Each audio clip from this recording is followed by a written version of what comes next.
Sarah Martinez had always been different from other girls her age. While her classmates spent their teenage years worrying about prom dates and college applications, she was training at the local Army recruitment center every weekend. Her father, a decorated veteran who lost his leg in Afghanistan, had taught her that service meant everything. When she turned 18, there was never any question about what she would do next. The day she enlisted, her mother cried tears of both pride and fear. Sarah stood tall in her fresh uniform, her dark hair pulled back in regulation style, her brown eyes blazing with determination. She had dreamed of this moment since she was 12 years old, when she first understood what her father's sacrifice really meant. The uniform felt like a second skin, a symbol of everything she believed in. Basic training was brutal, but Sarah thrived. While other recruits complained about the early morning drills and endless push-ups, she pushed herself harder. Her drill sergeant, a tough woman named Sergeant Williams, noticed Sarah's dedication immediately. During one particularly challenging obstacle course, when Sarah helped 3 struggling recruits complete their run despite being exhausted herself, Sergeant Williams pulled her aside. "Martinez, you've got something special," she said, her usually harsh voice softening slightly. "You understand what this uniform really represents. It's not about the individual wearing it. It's about everyone who came before you and everyone who will come after." Those words stuck with Sarah throughout her training. She graduated at the top of her class and was assigned to a communications unit stationed in Germany.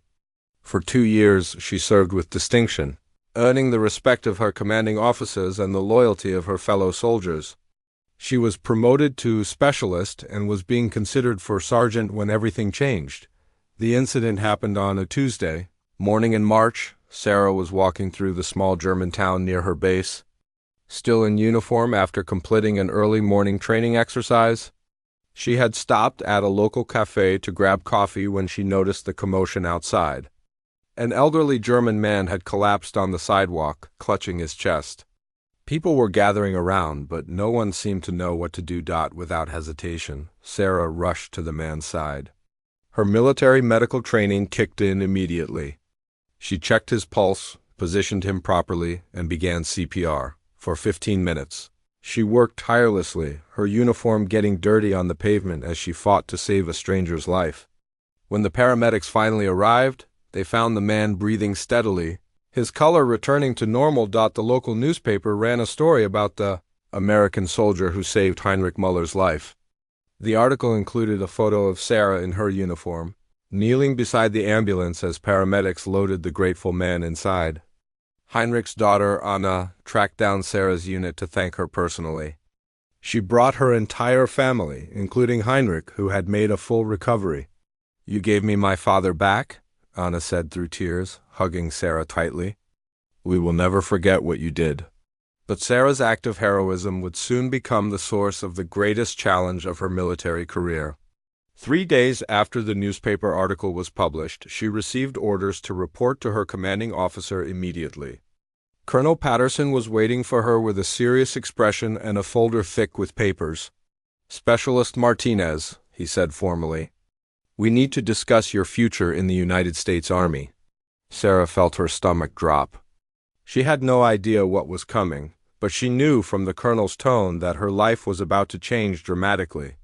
As she stood at attention in that small office, still wearing the uniform she loved so much, she had no way of knowing that within 24 hours she would be asked to remove it forever. Colonel Patterson gestured for Sarah to sit down, his weathered face showing signs of a sleepless night. He had been wrestling with this decision for hours, knowing it would devastate one of his best soldiers. The folder in front of him contained documents that would change everything for Sarah Martinez. And he hated being the messenger. "Specialist, I'm going to be direct with you," he began, his voice heavy with regret. "The photograph in the German newspaper has created some complications. Army intelligence has been monitoring social media and news coverage since the story broke, and they've discovered something that puts your continued service at risk." Sarah felt confused and afraid. She had done nothing wrong. Saving someone's life couldn't possibly be grounds for disciplinary action. She waited for the colonel to continue, her hands gripping the sides of her chair so tightly her knuckles turned white. During their investigation, they discovered that you have a tattoo that violates current military regulations, Colonel Patterson continued. Specifically Army Regulation 670-1, which prohibits tattoos that could be considered extremist, indecent, sexist, or racist in nature. They're claiming that your tattoo falls under these restrictions. Sarah's mind raced. She thought about the tattoo on her shoulder blade, hidden beneath her uniform for the past 2 years. It was a piece of her history, something deeply personal that she had gotten when she was 17, long before she ever considered the military implications. The tattoo was a small design incorporating her grandmother's name in Spanish script, surrounded by roses and a small cross. Her grandmother had raised her after her mother struggled with addiction, and the tattoo was Sarah's way of honoring the woman who had saved her life. Sir, with respect, my tattoo is a tribute to my grandmother. It's in Spanish, but it's nothing inappropriate. It says, Siempre en mi corazón, always in my heart. There's nothing extremist about it. Colonel Patterson opened the folder and pulled out several printed screenshots from social media. Sarah's heart sank as she recognized the images. Someone had found her old social media profiles from high school before she joined the military. The photos showed her at 17, wearing a tank top that revealed her shoulder blade tattoo. But they had also found photos from a party where she was wearing a t-shirt with a controversial political slogan that was popular among some groups at the time. The problem isn't just the tattoo itself, the colonel explained sadly. It's the context. These old photos have been circulating on extremist websites, and some people are trying to associate you with radical political movements. Army intelligence is concerned about the optics, especially given your high-profile rescue of the German civilian. Sarah felt the world spinning around her. Her teenage years had been complicated. After her father's injury and her mother's struggles, she had gone through a rebellious phase. She had worn clothing with slogans she didn't fully understand, attended parties with people whose political views she later rejected, and made choices she regretted. But joining the army had changed everything. The military had given her purpose, discipline, and a sense of belonging she had never felt before. Colonel, that's not who I am anymore. I was a confused teenager dealing with family trauma. The military saved me. My service record speaks for itself. You know the kind of soldier I am. I know exactly what kind of soldier you are, Martinez. You're one of the finest I've ever commanded. But this situation is bigger than both of us. The Pentagon is under pressure to crack down on any perceived extremist connections in the ranks. Your case has gotten attention at levels far above my pay grade. The colonel leaned back in his chair, looking older than his 55 years. He had fought for Sarah, spending hours on conference calls with superior officers, arguing for her character and her service record. But the decision had already been made by people who had never met her, never seen her dedication, never witnessed her compassion. They're giving you a choice, he said quietly. You can request a discharge and leave with your honor intact. Or you can face a formal investigation that could result in a dishonorable discharge if they decide to pursue it. The investigation would be lengthy, public, and there's no guarantee of the outcome. Sarah felt tears threatening to fall, but she forced them back. She had trained herself never to show weakness, never to give anyone a reason to doubt her strength. But in that moment, facing the loss of everything she had worked for, her composure was cracking. How long do I have to decide? She asked, her voice barely above a whisper. 24 hours, Colonel Patterson replied. I'm sorry, Sarah, I truly am. You deserve better than this. That night, Sarah sat alone in her barracks room, staring at the uniform hanging in her locker. Her roommate, Specialist Chun, had gone to the recreation center, giving Sarah the privacy she desperately needed. The weight of the decision pressed down on her like a physical force. Everything she had worked for, everything she believed in, was hanging by a thread because of mistakes she had made as a confused teenager. She called her father, something she rarely did unless it was an emergency. When he answered, she could hear the concern in his voice immediately. Sarah had always been strong, independent, never one to reach out for help unless she absolutely had to. Hearing the break in her voice told him everything he needed to know. "Dad, I need to tell you something," she began, and then explained everything. She told him about the newspaper article, the investigation, the ultimatum she had been given. As she spoke, she could hear her father's breathing become heavier, and she knew he was fighting his own battle with anger and frustration. "Sarah, listen to me," he said when she finished.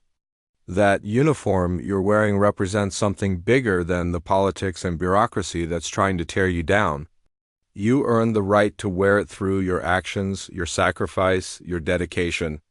Don't let anyone convince you that you're not worthy of it." "But Dad, what if fighting this ruins everything? What if I end up with a dishonorable discharge? That would follow me for the rest of my life. Maybe it's better to just walk away with my dignity intact." Her father was quiet for a long moment. When he spoke again, his voice was firm but gentle. "Your grandmother used to say something to me when I was facing difficult decisions. She would say, 'La verdad siempre encuentra una manera de brillar.' The truth always finds a way to shine. Sometimes you have to trust that doing the right thing, even when it's hard, will lead you where you need to be." After hanging up, Sarah made a decision. She would not resign quietly. She would not let fear make her choices for her. If the army wanted to investigate her, let them investigate. She would face whatever came with her head held high and her conscience clear. The next morning, she reported to Colonel Patterson's office and informed him of her decision to fight the charges. He was not surprised. In his years of commanding soldiers, he had learned to recognize the ones with true courage. And Sarah Martinez had courage in abundance. "I'll do everything I can to support you through this process," he promised. "But I want you to understand what you're facing. The investigation could take months. You'll be under intense scrutiny. Every aspect of your past will be examined. Are you prepared for that?" "Yes, sir," Sarah replied without hesitation. "I believe in what this uniform stands for, and I believe in the truth. If I run away now, I'll spend the rest of my life wondering what might have been different if I had stood and fought." Within a week, the formal investigation began. Army investigators interviewed everyone Sarah had ever served with, examined her service record in detail, and even traveled to her hometown to speak with her high school teachers and former employers. The process was humiliating and exhausting, but Sarah endured it all with quiet dignity. Her fellow soldiers rallied around her in ways she had never expected. Sergeant Williams, her former drill instructor, submitted a letter of recommendation that brought tears to Sarah's eyes. Her entire unit signed a petition supporting her character. Even Heinrich Müller, the German man whose life she had saved, wrote a letter to the army describing her heroism and selflessness. But the most important support came from an unexpected source. Anna Müller, Heinrich's daughter, had been following Sarah's case through German news coverage. Anna was a lawyer who specialized in military law, and she had been researching similar cases throughout Europe and America. What she discovered would change everything. 3 weeks into the investigation, Anna contacted Sarah with information that would shake the foundation of the case against her. She had found evidence that the social media accounts and photos being used against Sarah had been deliberately manipulated and spread by a group with connections to anti-military organizations. The timing of the discovery of these photos, just days after Sarah's heroic rescue made international news, was not coincidental. "Someone wanted to destroy your reputation," Anna explained during a video call. "They used your moment of glory as an opportunity to plant doubt about your character." This was a calculated attack, not a legitimate concern about military regulations. Armed with this new information, Sarah felt a surge of hope for the first time in weeks. The truth was finally beginning to surface, just as her grandmother had promised it would. But she had no idea that the biggest revelation was still to come, and that it would involve the very tattoo that had started this entire ordeal. The breakthrough came during what was supposed to be a routine meeting with the investigation panel. Sarah had been called to appear before a board of 5 officers, who would review all the evidence and make a final determination about her future in the military. She sat at a small table facing the panel, wearing her dress uniform for what she feared might be the last time. Colonel Martinez, the lead investigator, shuffled through the papers in front of him while the other panel members reviewed their notes. The atmosphere in the room was tense and formal. Sarah had been through weeks of questioning, document reviews, and character assessments. She was exhausted, but her resolve had never wavered. "Specialist Martinez," Colonel Martinez began, "we've reviewed all the evidence in your case, including the new information provided by Miss Mueller regarding the suspicious nature of the social media posts. However, we still need to address the issue of your tattoo and whether it violates military regulations." Sarah nodded, knowing this moment was inevitable. She had been dreading it for weeks, knowing that she would have to expose something deeply personal to a room full of strangers who held her future in their hands. "We're going to need you to show us the tattoo in question so we can make a proper assessment of whether it violates Army Regulation 670-1, the colonel continued. "There's a female officer standing by to ensure your privacy is respected during this process." A female captain entered the room and gestured for Sarah to step behind a privacy screen that had been set up in the corner. With trembling hands, Sarah unbuttoned her uniform jacket and pulled down the shoulder of her undershirt to reveal the tattoo on her shoulder blade. But as the captain examined the tattoo more closely, her expression changed dramatically. What she saw was not what anyone had expected based on the blurry social media photos that had started this entire investigation. "Colonel," the captain called out, her voice filled with surprise, "you need to see this." The male officers remained seated while the captain took detailed photographs of the tattoo from multiple angles. When she returned to the front of the room, she was shaking her head in disbelief. "Sir, this tattoo is nothing like what was described in the initial reports. There's something here that completely changes the situation." She handed the photographs to Colonel Martinez, who studied them carefully before passing them to the other panel members. One by one, their expressions shifted from official sternness to something closer to awe. The tattoo was indeed a tribute to Sarah's grandmother, but it was far more complex and meaningful than anyone had realized. The Spanish script reading "Siempre en mi corazón" was surrounded by roses, as Sarah had described, but there were additional elements that had been impossible to see in the old blurry social media photos. Woven into the design, in tiny but unmistakable detail, were military insignia representing every branch of the armed forces. There was a small American flag, perfectly rendered, and beneath it, a series of dates that corresponded to major military operations spanning 3 generations of Sarah's family.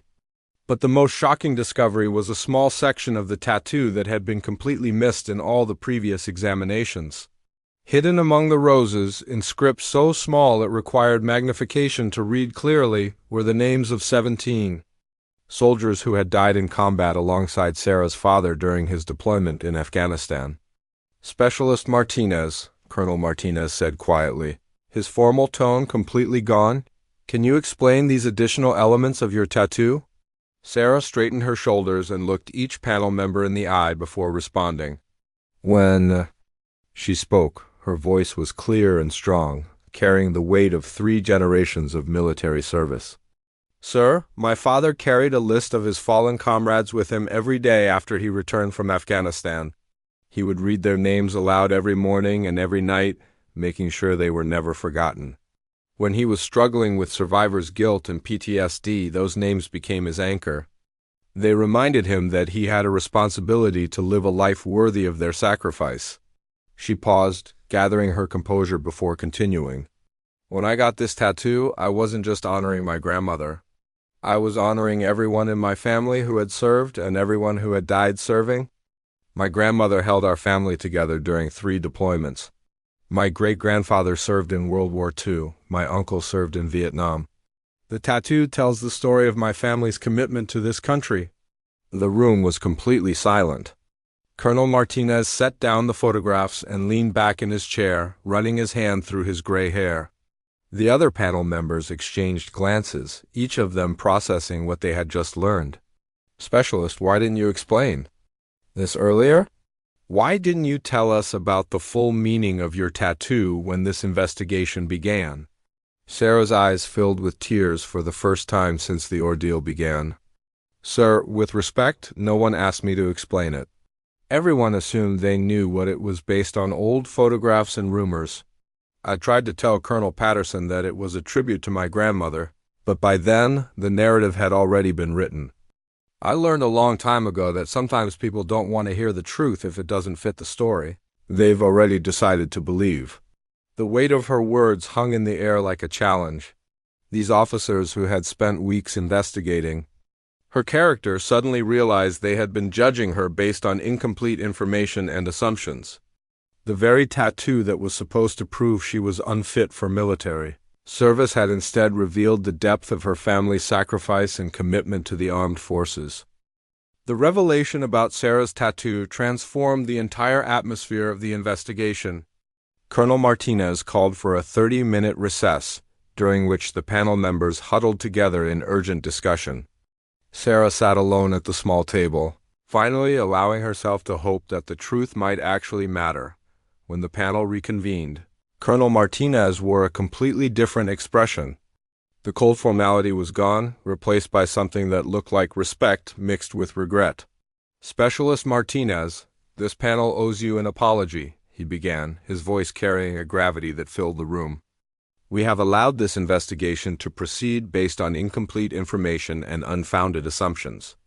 The evidence clearly shows that you have been the victim of a coordinated attack on your character, and we failed to recognize that until today." He gestured to the photographs of her tattoo, which were now spread across the table like pieces of evidence in a completely different case. "Your tattoo is not a violation of military regulations. It is, in fact, one of the most moving tributes to military service and sacrifice that this panel has ever encountered. The level of detail and personal meaning embedded in this artwork tells a story of multi-generational dedication to our country that should be honored, not questioned." Sarah felt a wave of relief wash over her, but she remained at attention, waiting for the colonel to continue. "However," he said, and Sarah's heart sank again, "this case has revealed some serious problems with our investigation protocols and our willingness to rush to judgment based on social media rumors. We need to address those issues before we can move forward." Over the next hour, the panel methodically dismantled every piece of evidence that had been used against Sarah. Anna Muller's research had proven that the controversial social media posts had been artificially amplified by bot networks connected to anti-military groups. The timing of their discovery immediately after Sarah's heroic rescue was clearly intentional, even more damaging to the case against her was the discovery that several of the screenshots used as evidence had been digitally altered. A forensic analysis ordered by Anna Mueller had revealed that some of the photos had been edited to make Sarah's teenage clothing choices appear more extreme than they actually were. "Specialist Martinez," Colonel Martinez said as the hearing concluded, "not only are we dismissing all charges against you, but we're recommending you for commendation for your conduct during this investigation. You faced intense scrutiny and personal attacks with dignity and grace. You never wavered in your commitment to the truth or to your fellow soldiers. But the vindication, while sweet, could not erase the weeks of stress and humiliation Sarah had endured. As she left the hearing room, she felt emotionally drained and uncertain about her future in the military. The investigation might be over, but the damage to her reputation and her trust in the system felt irreparable. Colonel Patterson was waiting for her in the hallway, outside the hearing room. Without saying a word, he pulled her into a brief, fatherly hug. "I'm proud of you, Sarah," he said quietly. "You fought for what was right, even when it would have been easier to walk away. That takes real courage." Over the following days, word of Sarah's vindication spread throughout the base. Soldiers who had supported her during the investigation felt validated in their loyalty. Those who had remained silent felt ashamed of their lack of faith in a fellow soldier's character, but the most meaningful response came from Heinrich Mueller and his family, who traveled from their small German town to the base to meet with Sarah in person. When Heinrich saw her in uniform again, tears filled his eyes. "I read about what they tried to do to you," he said through Anna's translation. "I could not believe that the woman who saved my life was being treated this way. I want everyone to know what kind of person you really are." Heinrich had brought with him a letter he had written to Sarah's commanding general, describing in detail the selfless heroism she had shown that day in March, but more importantly, he had brought something else, a small, hand-carved wooden cross that had belonged to his own father, who had served in the German army during World War II. "My father kept this with him through the war," Heinrich explained. "After the war, he dedicated his life to peace and helping others. When I saw your tattoo in the photographs the newspapers published, I recognized something in you that reminded me of him. You carry the names of fallen soldiers on your body because you understand that service is about more than yourself." The gift moved Sarah to tears. Here was a man whose father had fought against her great-grandfather's army, offering her a token of respect and understanding that transcended national boundaries and historical conflicts. But Heinrich had one more surprise for Sarah, something that would change not just her military career, but her entire understanding of her own family's history. Heinrich reached into his jacket pocket and pulled out a faded photograph that looked to be decades old.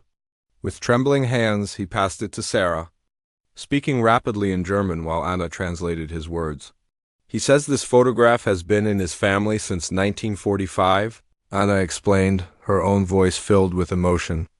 "He wants you to look at it carefully." Sarah studied the black and white photograph. It showed two young soldiers in different uniforms standing together, both looking exhausted but alive. One was clearly German, the other American. They were sharing a cigarette and a moment of humanity in what appeared to be a devastated European city. "The American soldier's name was written on the back of this photograph," Anna continued, translating Heinrich's rapid German. Heinrich's father kept it his entire life as a reminder that even in war, there can be moments of grace between enemies. Sarah turned the photograph over and felt her heart stop. Written in faded pencil, in her great-grandfather's distinctive handwriting that she recognized from family letters, were the words, "Carlos Martinez, Texas, USA, a good man who shared his last cigarette with an enemy who was just another young man far from home." The room fell silent as the significance of the moment sank in. Sarah's great-grandfather, the World War II veteran whose service was honored in her tattoo, had crossed paths with Heinrich's father more than 75 years ago in the ruins of post-war Germany. "This is impossible," Sarah whispered. Staring at the photograph in disbelief, Heinrich smiled and spoke again, his words tumbling out in excited German. Anna listened carefully before translating. Heinrich says his father told him this story many times. After the war ended, his father was captured by American forces. He expected to be treated harshly, but instead, your great-grandfather shared his food and cigarettes with the German prisoners. Heinrich's father said it was the first time in months that anyone had treated him like a human being rather than an enemy. Heinrich continued speaking, and Anna's translation revealed an even more remarkable connection. Your great-grandfather apparently spoke some German, and Heinrich's father spoke a little English. They talked for hours about their families, their hopes for the future, their dreams of returning home. Before the prisoners were transferred to a permanent camp, your great-grandfather gave Heinrich's father his address in Texas and made him promise to write after the war if he survived. Sarah felt dizzy from the revelation. She had grown up hearing stories about her great-grandfather's service in World War II, but he had rarely spoken about specific incidents or the people he had encountered. This photograph and Heinrich's father's story filled in details of his character that her family had never known. Did Heinrich's father ever write to him? Sarah asked. Anna posed the question to Heinrich, who nodded vigorously and reached into his jacket again. This time, he pulled out a small bundle of letters tied with a faded blue ribbon. Heinrich's father wrote to your great-grandfather every Christmas for 23 years, Anna translated. Your great-grandfather wrote back every time? They became lifelong friends through their letters, sharing news about their families, their children, their grandchildren. The correspondence only ended when Heinrich's father died in 1968. Heinrich untied the ribbon and carefully extracted one of the letters. The envelope was addressed in Carlos Martinez's handwriting to an address in Germany. Inside, Sarah could see her great-grandfather's careful English script. "Heinrich wants you to have these letters," Anna explained. "He says they belong to your family now.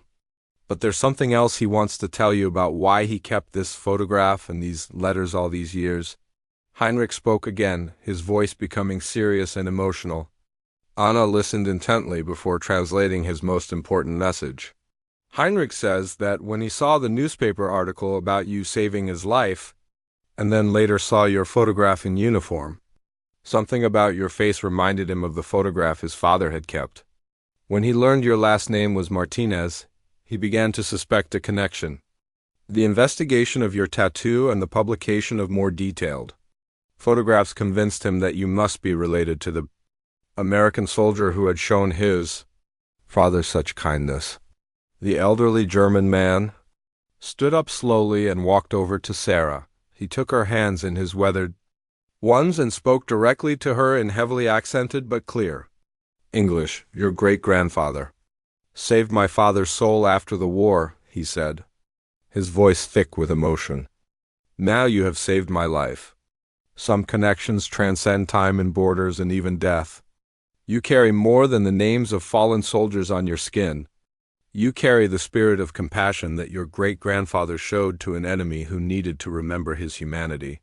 Sarah was overwhelmed by the magnitude of the moment. In the span of a few minutes, her understanding of her family's military legacy had expanded beyond anything she had ever imagined. Her great-grandfather's act of kindness to a German prisoner had created a bond that stretched across generations, and had ultimately played a role in her own vindication. But Heinrich had one final revelation that would forever change how Sarah viewed her military service and her place in the world. Heinrich reached into his jacket one final time and withdrew a small, leather-bound journal. The cover was worn smooth from decades of handling, and the pages inside were filled with his father's careful German script. "This was my father's diary from the war and the years after," Anna translated as Heinrich spoke. "He wrote in it every day for 30 years. There are many entries about your great-grandfather and their friendship, but there is one entry that Heinrich believes you must hear." Anna opened the journal to a page marked with a small piece of paper.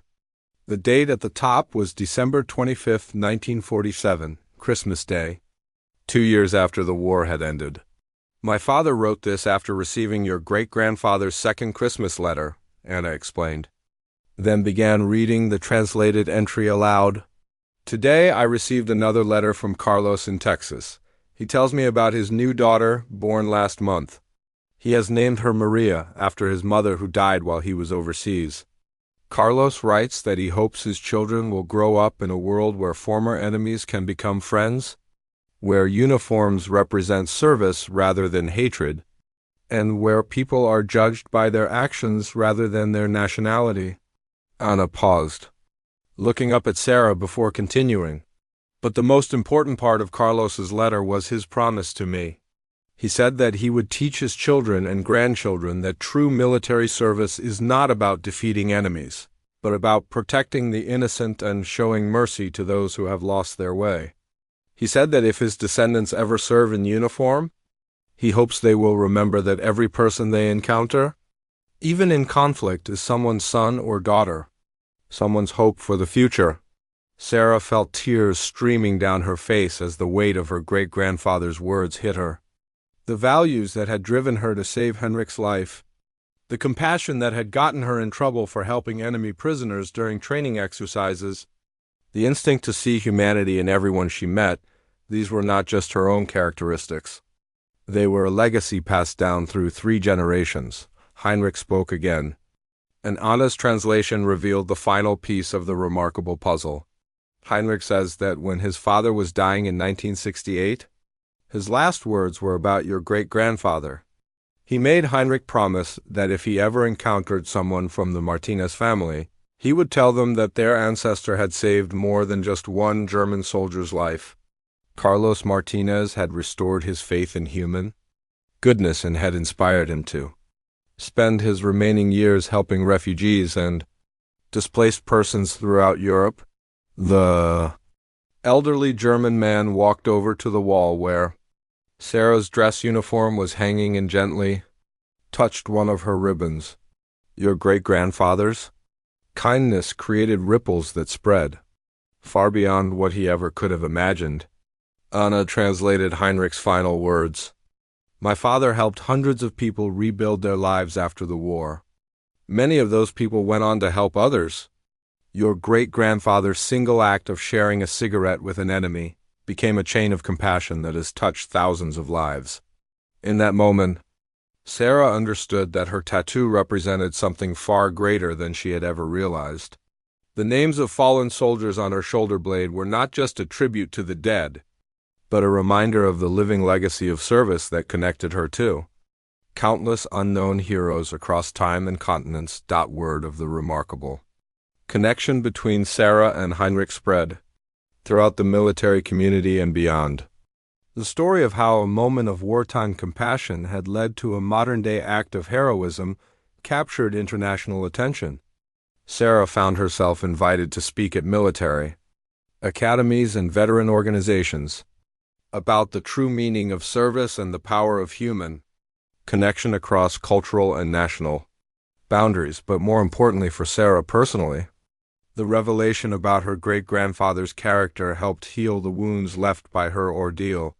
She realized that the investigation and attacks on her character had actually led her to a deeper understanding of her own family's values and her place in a long tradition of soldiers who served with honor and compassion. Colonel Patterson recommended Sarah for promotion to sergeant, noting in his evaluation that her conduct during the investigation had demonstrated leadership qualities beyond her years. The tattoo that had nearly ended her career became a symbol of the military's commitment to learning from its mistakes and recognizing that true patriotism comes in many forms. Heinrich returned to Germany, but he and Sarah maintained a correspondence that honored the friendship between their families. Every Christmas, Sarah received a letter from him, and every Christmas she wrote back, continuing a tradition that had begun in the aftermath of the world's greatest war. On the day Sarah was promoted to sergeant, she stood in formation wearing the uniform she had fought so hard to keep. As the new stripes were pinned to her sleeve, she felt the presence of all the people whose names were etched permanently into her skin, and the invisible presence of her great-grandfather, whose act of kindness to a former enemy had somehow led to her own salvation. The room that had once demanded she remove her uniform was now filled with people who understood that the true measure of a soldier is not found in regulations or investigations, but in the capacity to show mercy, courage, and humanity when it matters most. Sarah Martinez had learned that sometimes the most powerful weapon a soldier can carry is the willingness to see the person behind the enemy, just as her great-grandfather had done 75 years before on a street in war-torn Germany.